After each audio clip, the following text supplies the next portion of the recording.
मिस्र की पिरामिडों से लेकर भारत के प्राचीन मंदिरों तक एक रहस्य छुपा हुआ था। इन भव्य मंदिरों के भीतर मौजूद होता था एक विशेष कक्ष, जिसे पवित्र दर्पण कक्ष कहा जाता था। ये कोई साधारण दर्पण नहीं थे और न ही इनका उद्देश्य सौंदर्य या सजावट था। ये थे ऐसे प्राचीन यंत्र, ऐसी रहस्यमयी तकनीकें जो मानव चेतना और ब्रह्मांड की ऊर्जा के बीच एक पुल का कार्य करती थी। इन कक्षों में प्रवेश केवल उन्हीं को मिलता था जिन्हें दीक्षित कहा जाता था। वो साधक जो मानसिक एकाग्रता, ध्यान और ऊर्जा नियंत्रण में पूर्ण रूप से निपुण होते थे।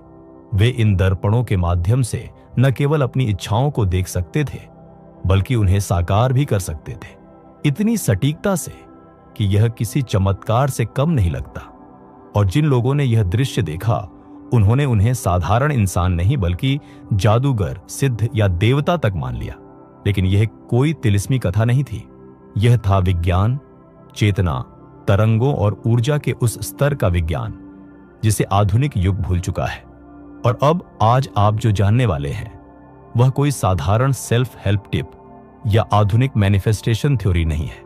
यह सृष्टि की मूलभूत रचना प्रणाली है, वही तंत्र जिसके अनुसार हर्मेटिक सिद्धांत के अनुसार ब्रह्मांड कार्य करता है। कोणार्क और लक्सर के मंदिरों में थोथ, मिस्र के ज्ञान के देवता, को दीक्षितों को आईना दिखाते हुए दर्शाया गया है। यह कोई साधारण प्रतीक नहीं था, यह सृजन के मूलभूत नियम का साक्षात चित्रण था। जगत हमें वही प्रतिबिंबित करता है जो हम अपने भीतर से प्रक्षेपित करते हैं। मिस्रवासी जानते थे कि इस सिद्धांत में महारत हासिल करने का मतलब था वास्तविकता पर महारत हासिल करना। यही ज्ञान भारत के उपनिषदों में भी मिलता है, जो सिखाते हैं कि ब्रह्म सार्वभौमिक चेतना प्रतिबिंब के माध्यम से सृजन करता है। संस्कृत की माया की अवधारणा, जिसे अक्सर भ्रम समझ लिया जाता है, असल में उस दिव्य दर्पण को संदर्भित करती है जो हमारे गहनतम विश्वासों को वास्तविकता का रूप देता है। आज हम इस प्राचीन विज्ञान को 5 पवित्र कुंजियों के माध्यम से समझेंगे जो आपके अस्तित्व को हमेशा के लिए बदल देंगे। मैं आपको चेतावनी देता हूं, एक बार जब आप इस सिद्धांत को वास्तव में समझ जाएंगे तो आप फिर कभी अंधाधुंध सृजन की दुनिया में नहीं लौट सकेंगे। आपकी आंखों से पर्दा हट चुका होगा। क्या आप इस खोई हुई शक्ति को पुनः प्राप्त करने के लिए तैयार हैं? चलिए शुरू करते हैं। पहला सिद्धांत, हर्मेटिक दर्पण सिद्धांत। जैसा अंदर वैसा बाहर। मिरर प्रिंसिपल की पहली और सबसे गहरी कुंजी छुपी है वो हर्मेटिक सूत्र में, जिसे आपने शायद सुना होगा, जैसा ऊपर वैसा नीचे, जैसा भीतर वैसा बाहर। ये कोई साधारण कहावत नहीं है, ये तो ब्रह्मांड का ऑपरेटिंग सिस्टम है, वही कोड जिस पर चलता है हमारा पूरा अस्तित्व। जिस तरह हमारे ऋषियों ने यत् पिंडे तत् ब्रह्मांडे, जो अणु में वही ब्रह्मांड में, का सिद्धांत दिया, ठीक वही ज्ञान मिस्र के रहस्यमय स्कूलों में पढ़ाया जाता था। सोचिए, हमारे शास्त्रों में जिसे माइक्रोकॉसम मैक्रोकॉसम कहा गया, वही तो है ये कॉरेस्पॉन्डेंस का नियम। जब आपके अंदर का विश्वास बदलता है तो बाहरी दुनिया उसी अनुसार ढलने लगती है, बिल्कुल वैसे ही जैसे घड़े की मिट्टी कुम्हार के हाथों में आकार लेती है। प्राचीन मिस्र के मंदिरों में ओसिरिस की कथा सिर्फ एक पौराणिक कहानी नहीं थी, वह तो एक लाइव डेमो थी कि कैसे पहले अपने अंदर के टुकड़ों, विचारों, विश्वासों को जोड़ो दो, फिर बाहरी दुनिया अपने आप संवरने लगेगी। आज के साइंस की भाषा में कहें तो आपका सबकॉन्शियस माइंड एक एंटीना है जो ब्रह्मांड से मेल खाती फ्रीक्वेंसी को आकर्षित करता है। गहराई से समझें यह चमत्कारी सिद्धांत। हमारे पूर्वजों ने इसे दर्पण नियम कहा था। जैसे आईना आपका चेहरा दिखाता है, वैसे ही ब्रह्मांड आपके अंतर्मन के विचारों को वास्तविकता में दिखाता है। यह कोई कल्पना नहीं, बल्कि प्रकृति का अटल नियम है। 4 आयामों में समझिए इस सत्य को। एक शारीरिक आयाम, जैसे गुस्से में आपका चेहरा लाल हो जाता है, वैसे ही डर के विचारों से शरीर में कोर्टिसोल हार्मोन बढ़ता है। 2 सामाजिक आयाम। यदि आप सोचते हैं लोग मुझे पसंद नहीं करते, तो आपका व्यवहार वैसा बन जाता है जिससे लोग दूर रहे। 3 आर्थिक आयाम। मैं कभी अमीर नहीं बन पाऊंगा, सोचने वाला व्यक्ति अवसरों को पहचान ही नहीं पाता। 4 आध्यात्मिक आयाम। सकारात्मक विचारों से प्रार्थनाएं साकार होती हैं। यही रहस्य है मंदिरों के चमत्कारों का। वैज्ञानिक प्रमाण। विज्ञान भी मानता है जैसा अंदर वैसा बाहर का सिद्धांत एक। क्वांटम भौतिकी का आध्यात्मिक संदेश। हमारे विचार वास्तविकता को प्रभावित करते हैं। डबल स्लिट प्रयोग से पता चला, जब हम किसी चीज पर ध्यान देते हैं उसका व्यवहार बदल जाता है। 2 न्यूरोप्लास्टिसिटी। विचारों से दिमाग की संरचना बदलना। हमारे हर विचार से मस्तिष्क में नए न्यूरल कनेक्शन बनते हैं। इन प्रमाणों से क्या सीखें? हमारा मस्तिष्क एक रियलिटी क्रिएटिंग मशीन है। विचारों को बदलकर हम अपने शरीर और जीवन को बदल सकते हैं। प्राचीन आर्षि और आधुनिक विज्ञान दोनों एक ही सत्य कहते हैं। अभ्यास। आज से 7 दिन तक सुबह यह मंत्र बोले, मेरे विचार मेरी वास्तविकता गढ़ते हैं। मैं सकारात्मक विचार चुनता हूं। दूसरा सिद्धांत, जो आप सोचते हैं वो असर करता है, लेकिन धीरे धीरे। अब हम आते हैं दूसरे महत्वपूर्ण रहस्य पर, जिसे समझे बिना 90% साधक भ्रमित रह जाते हैं। इच्छाओं के प्रकट होने में लगने वाला समय। हमारे वैदिक ऋषियों ने 5 तत्वों में सबसे सूक्ष्म तत्व बताया, आकाश। यही वह कॉस्मिक कैनवास है जहां हमारी हर इच्छा, हर विचार पहले एक छाप, इम्प्रिंट छोड़ता है, ठीक वैसे जैसे नर्म मिट्टी पर अंगूठे का निशान। मिस्र के उच्च पुजारी इसे द इथरिक मैट्रिक्स कहते थे। उनके मंदिर अनुष्ठानों में एक विशेष चरण होता था, इच्छा को आकाश में अंकित करना। यह कोई मात्र प्रतीकात्मक क्रिया नहीं थी, बल्कि उस वैज्ञानिक प्रक्रिया का हिस्सा थी जिसमें 1 मानसिक तल विचार, 2 सूक्ष्म तल भाव, 3 भौतिक तल प्रकटन के माध्यम से इच्छा यात्रा करती है। एक साधारण उदाहरण से समझिए, जब किसान बीज बोता है तो वह तुरंत पौधे को जमीन से निकलते नहीं देखता। उसे पता होता है कि बीज को पहले मिट्टी में अदृश्य परिवर्तन करने होंगे। ठीक यही प्रक्रिया है आपकी इच्छाओं के साथ। प्राचीन गूढ़ परंपराओं में साधकों की परीक्षा होती थी। उन्हें कोई इच्छा प्रकट करने को कहा जाता, फिर जानबूझकर विपरीत परिस्थितियां उत्पन्न की जाती। जो अपने आंतरिक दर्शन पर अडिग रहते, केवल वे ही उच्च दीक्षा पाते थे। हमारे यहां इसे कहते हैं संकल्प की तपस्या। जैसे ध्रुव ने घोर तप कर मृग को हिरण बना दिया, वैसे ही आपको अपने विजन को उस अदृश्य अवधि में भी थामे रखना होगा जब बैंक बैलेंस नहीं बदल रहा, परिस्थितियां नहीं बदल रही, कोई प्रमाण नहीं दिख रहा। याद रखें, प्रकटन में विलंब अस्वीकृति नहीं है, वह तो गर्भावस्था जैसी वह पवित्र अवधि है जब आपका संकल्प आकाशीय लोक से भौतिक लोक की यात्रा कर रहा होता है। तीसरा सिद्धांत, प्रतिबिंब की पवित्र ज्यामिति। अब हम उस तीसरे रहस्य पर आते हैं जिसे दुनिया भर के मंदिरों की दीवारों पर गुप्त भाषा में उकेरा गया है, ब्रह्मांड का ज्यामितीय कोड। मिस्र के पिरामिडों से लेकर हमारे मंदिरों के मंडलों तक सभी में छुपा है एक समान डिजाइन सिद्धांत। ये कोई सजावट नहीं, बल्कि कॉस्मिक मिरर को एक्टिवेट करने की टेक्नोलॉजी थी। हमारे यहां जिसे श्री यंत्र कहते हैं, वही ज्ञान मिस्रवासी फ्लावर ऑफ लाइफ के रूप में पिरामिडों में उत्कीर्ण कर गए। ये दरअसल है ब्रह्मांड के मिरर इफेक्ट के एंटीना, जो आपके अंदर और बाहर के पैटर्न को सिंक्रोनाइज करते हैं। 3 चमत्कारी उदाहरण। 1 ताजमहल का गोल्डन रेशियो। जिस अनुपात में बना है ताज, वही अनुपात मानव शरीर में 1.1618। यही दिव्य अनुपात आपके डीएनए में भी है। दूसरे, कोणार्क के सूर्य मंदिर की रथ संरचना 12 जोड़ी पहिए, 12 राशियां, 7 घोड़े, 7 चक्र। ये कोई संयोग नहीं बल्कि माइक्रो मैक्रोकॉस्म का ज्यामितीय मैप था। 3 हमारी हथेली की रेखाएं और जिस तरह नदियों का जाल बना होता है, वैसे ही ये प्रकृति का सेल्फ सिमिलर पैटर्न है। थोड़ा रुकिए और इस ज्ञान को भीतर उतरने दीजिए। आज आप जो सीख रहे हैं वह ज्ञान कभी साधुओं को 20 से 30 साल की तपस्या के बाद मिलता था, पर आज आपके सामने है बस एक क्लिक की दूरी पर। क्या यह महज संयोग है? नहीं, यह उस कॉस्मिक मिरर का ही तो खेल है जो आपकी खोज को आप तक लाया। अभी तक के 3 सबसे महत्वपूर्ण सूत्र, जैसा भीतर वैसा बाहर। आपका अंतरंग विश्वास ही आपकी वास्तविकता गढ़ता है। आकाशीय छाप। हर इच्छा को भौतिक होने में लगता है अपना समय। पवित्र ज्यामिति, ब्रह्मांड की डिजाइन भाषा जो सब कुछ जोड़ती है। उन रेखाओं में छुपे हैं वही गोल्डन रेशियो के पैटर्न। कल्पना करें कि यही पैटर्न आपके विचारों में भी है। चौथा सिद्धांत, चेतना की किमियागरी, भावों का परिष्कार। अब हम उस गूढ़ रहस्य पर आते हैं जिसे समझे बिना अधिकांश साधक भटक जाते हैं। दर्पण सिद्धांत की चौथी कुंजी। प्राचीन रसायनज्ञ सिर्फ शीशे को सोने में नहीं बदल रहे थे। यह तो मात्र बाहरी प्रतीक था।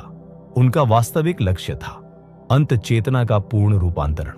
जैसे हमारे आयुर्वेद में औषधियों का शोधन किया जाता है, वैसे ही वे चेतना का परिष्कार कर रहे थे। मिस्र के ज्ञानी और सिकंदरिया के रसायनज्ञ जानते थे कि ब्रह्मांडीय दर्पण केवल हमारे विचारों को ही नहीं, बल्कि उनके निचोड़े गए सार को प्रतिबिंबित करता है, जिसे हम चेतना का कीमियाई तत्व कह सकते हैं। यह रहस्य मिस्र की मृत्यु की पुस्तक में संकेतित है, जहां मृतक के हृदय को माट सत्य के पंख से तौला जाता है। यह दर्शाता है कि ब्रह्मांड हमारे ऊपरी विचारों पर नहीं, बल्कि हमारी चेतना के शुद्ध सार पर प्रतिक्रिया करता है। जब आप कहते हैं मैं गरीबी से घृणा करता हूं, तो दर्पण घृणा को नहीं, बल्कि गरीबी को ही प्रतिबिंबित करेगा। यही कारण है कि कई साधक भ्रमित हो जाते हैं जब उनकी सकारात्मक सोच वास्तविकता नहीं बदलती।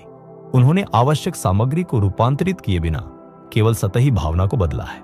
रसायनज्ञ इसे सॉल्व एट कोआगुल्ला, घुलाव और जमाव के सिद्धांत से समझते थे। नए विचार रूपों को स्थापित करने से पहले पुराने विचारों को विघटित करना आवश्यक है। यही कारण है कि प्राचीन दीक्षा हमेशा शुद्धिकरण अनुष्ठानों से शुरू होती थी। वे ऊर्जा के स्तर पर पुराने विचार पैटर्न को विघटित कर रहे थे। जैसे यज्ञ की अग्नि में आहुति डालकर नवसृजन किया जाता है, वैसे ही एल्यूसिस के रहस्य विद्यालयों में साधक काइकोन नामक पवित्र पेय का सेवन करते थे, जो कठोर विचार पैटर्न के विघटन में सहायता करता था। वैदिक परंपराओं में प्रत्याहार, इंद्रिय संयम का अभ्यास भी इसी उद्देश्य की पूर्ति करता था। एक स्वच्छ आधार तैयार करना जिस पर नए पैटर्न अंकित किए जा सके। वास्तविक कीमियाई रहस्य यह है, जैसे सूर्यकांत मणि जल से अग्नि खींचती है, वैसे ही आपको अपने ध्यान को जो है से जो हो सकता है तक केंद्रित जागरूकता की पवित्र अग्नि के माध्यम से रूपांतरित करना होगा। मिस्र के देवता थोथ को इबिस पक्षी के सिर वाले रूप में दर्शाया गया था, क्योंकि यह पक्षी कीचड़ से पौष्टिक भोजन को अलग करने में कुशल था। यह रोजमर्रा के अनुभवों से सकारात्मक सार निकालने के लिए आवश्यक विवेक का प्रतीक है। जब आप इस कीमियाई कुंजी पर महारत हासिल कर लेते हैं, तो आप अभाव में समृद्धि, चुनौती में अवसर और अलगाव में संबंध देखना शुरू कर देते हैं। तब दर्पण के पास इस रूपांतरित सार को वापस प्रतिबिंबित करने के अलावा कोई विकल्प नहीं रहता। पांचवा सिद्धांत, सहसृजन का दिव्य चक्र दर्पण। सिद्धांत की पांचवी और सबसे शक्तिशाली कुंजी को प्राचीन परंपराओं में उरोबोरोस, अपनी ही पूंछ को खाने वाले सर्प के रूप में प्रतीकित किया गया था। यह अनंत चक्र सचेत सृजन के सर्वोच्च ज्ञान का प्रतिनिधित्व करता है। प्राचीन मंदिरों के ज्ञानी समझते थे कि वास्तविकता का निर्माण एक पवित्र चक्र का अनुसरण करता है, जिसे महारत हासिल करने के लिए जानबूझकर उलटना होगा। सामान्य संसार में अचेतन मनुष्य नियति के चक्र का अनुसरण करते हैं। वे अपनी वर्तमान परिस्थितियों को देखते हैं, उन अवलोकनों के आधार पर विश्वास बनाते हैं, और फिर दर्पण उन विश्वासों को वफादारी से प्रतिबिंबित करता है। अचेतन सृजन का एक अनंत चक्र बनाता है, परंतु साधकों को नियम के चक्र का ज्ञान दिया जाता था। एक विपरीत प्रक्रिया जहां व्यक्ति सचेत छवि निर्माण से शुरुआत करता है, वर्तमान प्रतिबिंबों से मुंह मोड़ लेता है और फिर चयनात्मक रूप से केवल उन्हीं प्रतिबिंबों की पुष्टि करता है जो चुनी हुई छवि के अनुरूप हों। जैसे गीता में कहा गया है, स्थित प्रज्ञ वह है जो सुख दुख में समान भाव रखे। वैसे ही यह उलटाव कई प्राचीन परंपराओं में प्रतीकात्मक था। मिस्र की पौराणिक कथाओं में जब आइसिस ने ओसिरिस के बिखरे टुकड़ों को इकट्ठा किया, तो उसने जानबूझकर उसके विखंडन के अराजकता से मुंह मोड़ लिया और उस पूर्णता पर ध्यान केंद्रित किया जिसे वह बनाना चाहती थी। यह इनकार नहीं था, यह दिव्य फोकस था। एल्यूसिनियन रहस्यों में साधकों को अवर्णनीय प्रकाश दिखाने से पहले अंधकार से गुजराया जाता था। उन्हें सिखाया जाता था कि बाहरी परिस्थितियों की परवाह किए बिना अपनी आंतरिक दृष्टि बनाए रखें। वैदिक अवधारणा तपस, आध्यात्मिक ऊष्मा या अनुशासन इसी शक्ति को संदर्भित करता है, जिससे विरोधी प्रतिबिंबों के बावजूद आप अपनी चुनी हुई छवि को धारण कर सकते हैं। हमारे शास्त्रों में जब कहा जाता है मन एव मनुष्याणाम कारणम बंध मोक्षयो, तब तब यही बात कही जा रही है। मन ही बंधन और मुक्ति का कारण है।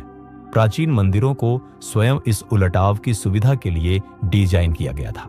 जब आप उनकी वास्तुकला का अध्ययन करते हैं तो आप देखेंगे कि उनमें अक्सर झूठे दरवाजे, भ्रामक मार्ग और ऑप्टिकल भ्रम शामिल थे। ये सजावटी नहीं थे, ये प्रशिक्षण उपकरण थे जो साधकों को बाहरी दिखावे के बजाय अपनी आंतरिक दृष्टि पर भरोसा करना सिखाते थे। यह सृष्टिकर्ता की महान परीक्षा है।